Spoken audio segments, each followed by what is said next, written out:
हस्तिनापुर के भव्य हॉल में, जहां कुरुवंश की नियति को आकार दिया जा रहा था, वहां एक युवा राजकुमार रहता था जो धार्मिकता और धर्म का प्रतीक था। यह पांडवों में सबसे बड़े युधिष्ठिर की कहानी है, जिनकी बुद्धि और न्याय की भावना उनके बचपन में भी स्पष्ट थी। आइए एक ऐसी कहानी के बारे में जानें जो उनके चरित्र की गहराई को उजागर करती है। एक ऐसी कहानी जो आज भी युगों युगों तक गूंजती रहती है। युधिष्ठिर राजा पांडु और रानी कुंती के पुत्र थे। एक बालक जिसका हर कार्य सत्य और न्याय के प्रति उसकी अटूट प्रतिबद्धता से निर्देशित होता था, जबकि उसके भाई मार्शल कौशल में उत्कृष्ट थे। युधिष्ठिर की ताकत उनकी बुद्धि और नैतिक अखंडता में निहित थी। उनका पालन पोषण बहुत गहन था, धर्म की शिक्षाओं में, और उन्हें अक्सर अपने शिक्षक कृपाचार्य के साथ जटिल अवधारणाओं पर चर्चा करते देखा जाता था।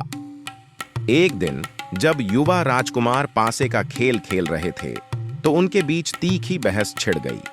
यह एक दोस्ताना खेल के रूप में शुरू हुआ, लेकिन जल्द ही धोखाधड़ी और अनुचित खेल के आरोप लगने लगे।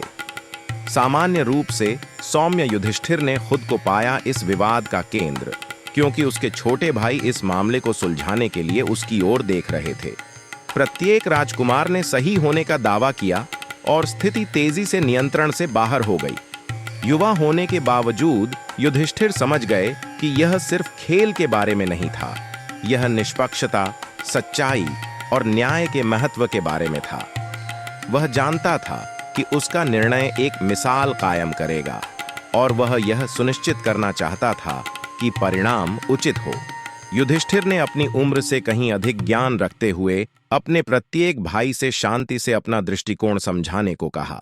भीम ने तर्क दिया कि अर्जुन ने पासा ठीक से घुमाए बिना ही अपना टुकड़ा आगे बढ़ा दिया था, जबकि अर्जुन ने प्रतिवाद किया कि यह एक ईमानदार गलती थी और भीम बहुत कठोर था।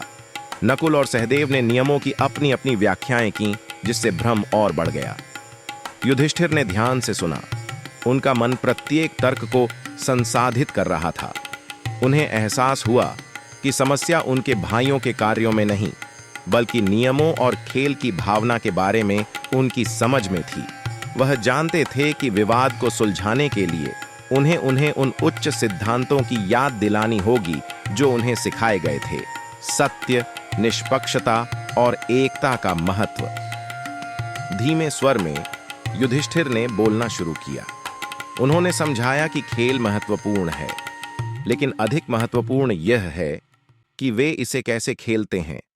उन्होंने अपने भाइयों को याद दिलाया कि धर्म का मतलब केवल नियमों का पालन करना नहीं है, बल्कि उनके पीछे की भावना को समझना है। युधिष्ठिर के शब्द इतनी स्पष्टता और बुद्धिमत्ता से भरे हुए थे कि उनके भाई भी, जो कुछ क्षण पहले बहस कर रहे थे, चुप हो गए। युधिष्ठिर के शब्दों का उनके भाइयों पर गहरा प्रभाव पड़ा। उन्हें एहसास हुआ कि जीतने की उत्सुकता में वे खेल का असली उद्देश्य भूल गए हैं: मौज मस्ती करना और भाइयों के रूप में बंधना। युधिष्ठिर की बुद्धिमत्ता ने न केवल संघर्ष को हल किया, बल्कि मजबूत भी किया। पांडवों के बीच बंधन उन सिद्धांतों को मजबूत करना जो जीवन भर उनका मार्गदर्शन करेंगे। विवाद सुलझने के साथ भाई अपने खेल में लौट आए, इस बार निष्पक्षता और एक दूसरे के प्रति सम्मान की नई समझ के साथ। धर्म पर आधारित युधिष्ठिर के निर्णय ने न केवल शांति बहाल की, बल्कि उन्हें जीवन में एक अमूल्य सबक भी सिखाया। यह युधिष्ठिर के बचपन की कई कहानियों में से एक थी।